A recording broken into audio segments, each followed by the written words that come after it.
Hello. When I was thinking about the evolution of the show, my show at the Gage Gallery, I thought about many, many sketches I had made in maybe 20, 30 books, and that those sketches had turned into full-blown paintings, and I decided I'd try and match the little sketches with the paintings, and that would be the source, the beginnings of the creative process. And I was happy enough to find a number of them that did match with paintings I had done. So I want to show those a little bit first. Here's a sketch that may or may not turn into a full-blown painting or part of one. But many have, and I would like to illustrate the ones that have. As you can see here, this is one that's very, very rough. It's just a few lines, and it was an idea I had where I was going to try and put a painting together on the idea of leaving the nest. Children getting older and leaving the nest. So I literally made a big nest and a tree and had them climbing out of the nest. And in this case, I had a woman standing with a hat, and she was like a psychological entity mother who had a hat because she thought that the kid forgot its hat. And she was hoping against all hope that that child would remember that hat, which I think in a way capsulizes parenthood. We can't be there. They just have to remember what we've tried to teach them. And this whole painting illustrates that. And it all came out of a tiny sketch of a few lines. So there's, let's see, a couple more over here. Sorry. Again, whimsical creature, gestural drawing of somebody kind of dancing, looking over their shoulder.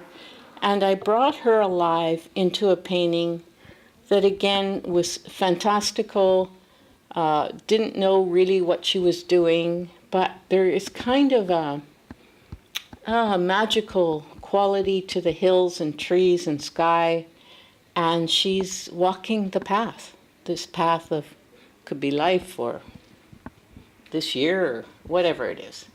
So all that again came out of what it was is sort of a doodle.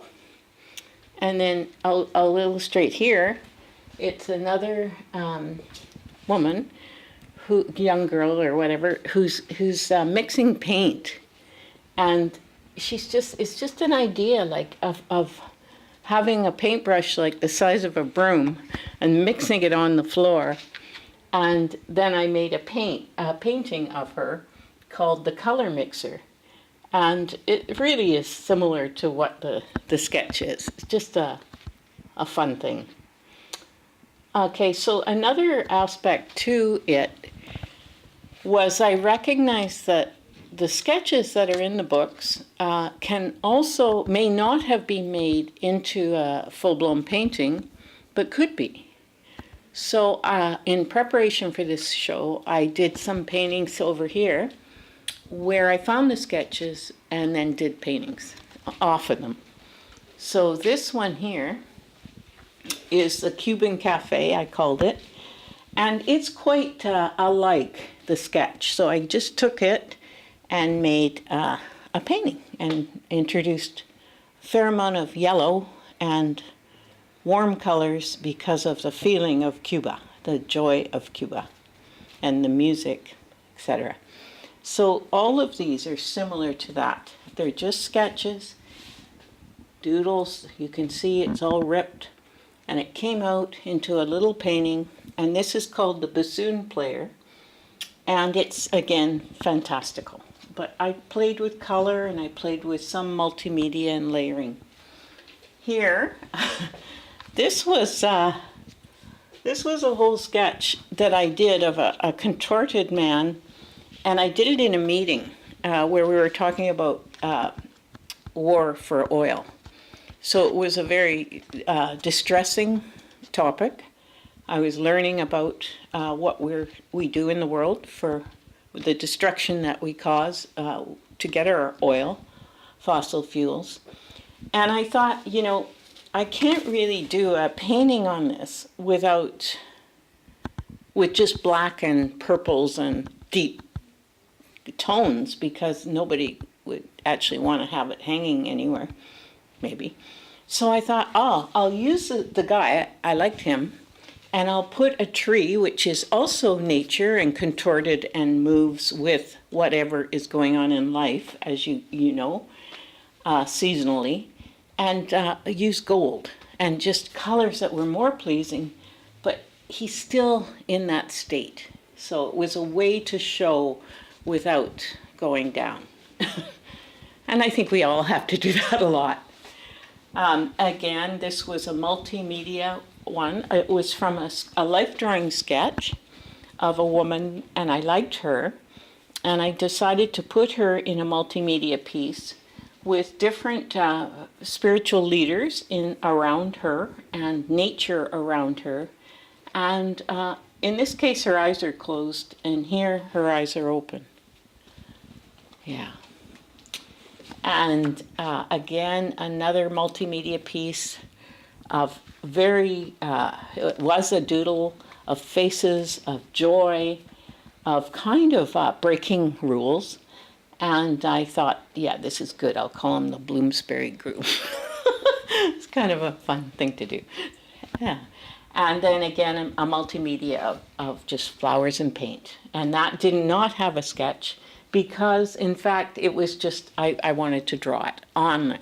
So some of the stuff starts from sketches, some the paint becomes the sketch. And I would use these as those sorts of paintings. This one was just oil painting sketched onto board, as well as the teapot was similar. So it really, the creative process is so mysterious. It just, one doesn't know where it comes from or where it is going to go. I really recognize the value of keeping sketchbooks, because it can be, the sketch and the painting could be divided by decades or, a long time.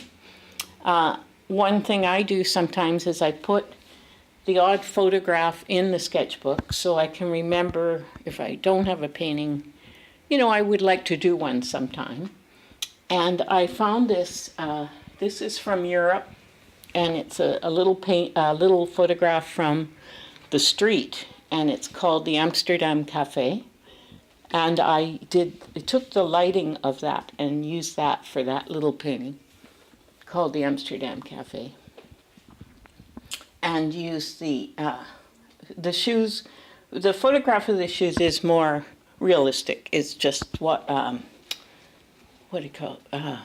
Pencil crayon and graphite. So that's those ones. I'll go back to where we started.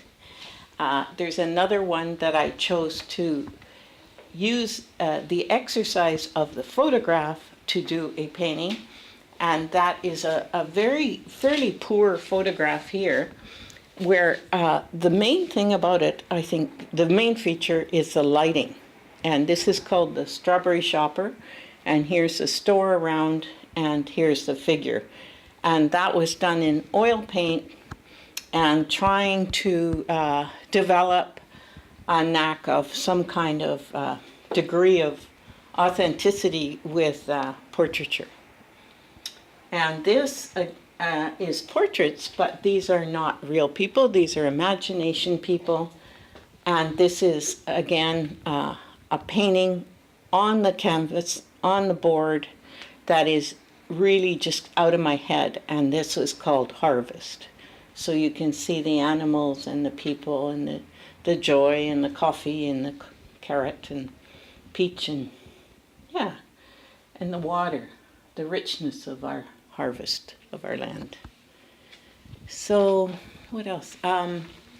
Another one I found, which was interesting to me, is I was experimenting with doing a graph and doing a graph, making a painting out of a graph. And in this case, I painted the graph first and then painted a tree over the graph. So the tree is free and moving. Its branches are all over the place, as you can see. But the background is the graph, and I found the sketch, and I'd forgotten all that I'd done this. So it's the layering again of our work and finding out that, oh, I quite like that. I like the colors. I like that I introduced different colors. Some of the graph is folding back.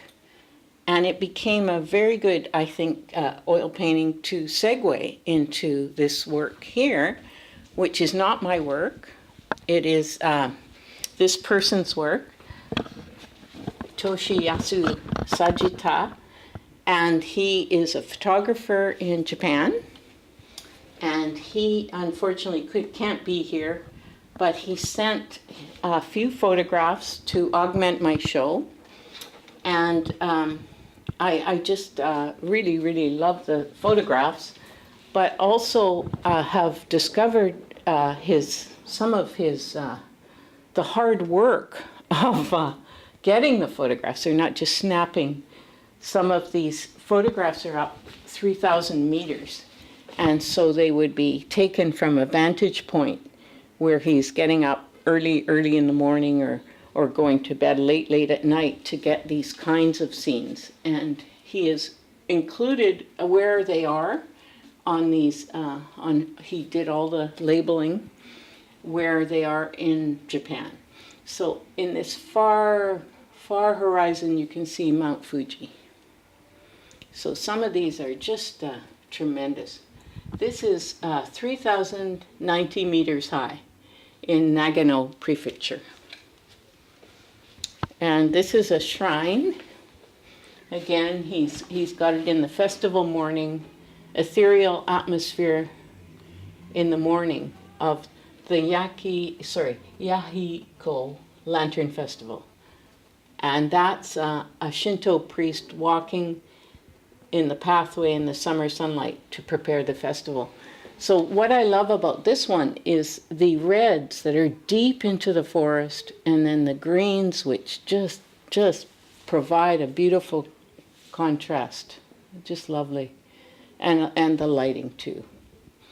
And here is the fireworks. Jinija's shrine in Fukuoka Prefecture in his birthplace, an annual festival. And he's saying, pointing out this old couple right in the corner who are watching so avidly the fireworks. Very, very beautiful. And then here, the rising sun. And this is 2,967 meters high. And here was the sunrise in the early morning. And I believe this one was taken on Christmas morning, and it was freezing cold. It was absolutely cold. And the climb up there would have been just unbelievable to get there, to that point of getting that photograph. He's printed them on I think it's mulberry paper, Japanese handmade papers. And you can see the textures come out, which again augments the scene. It's just lovely. And here, of course he could do this much better than me, is Asagaya neighborhood in Tokyo. And this is the weeping cherry and the cherry blossoms that are near there. Beautiful. Imagine that deep in the heart of Tokyo. And that's what it would look like now, actually. And here's a collage picture, and it's Okusha Shrine in the deep forest of Togakuushi. And then the shrine maiden is there. And he says, longing for spring is like praying. Again, you can see the lovely texture throughout it all. And this one here, on the ridge of the three peaks of Hoho, is Cannon Peak in Yamanashi Prefecture. And this is approximately 2,700 meters high. It was a sunny Christmas morning, and the silhouette of Mount Fuji is to be seen in the background. And this is after a 24-hour hike, getting up to the mountain, getting to the top of the mountain of this place to actually get this photograph. That includes a night in that.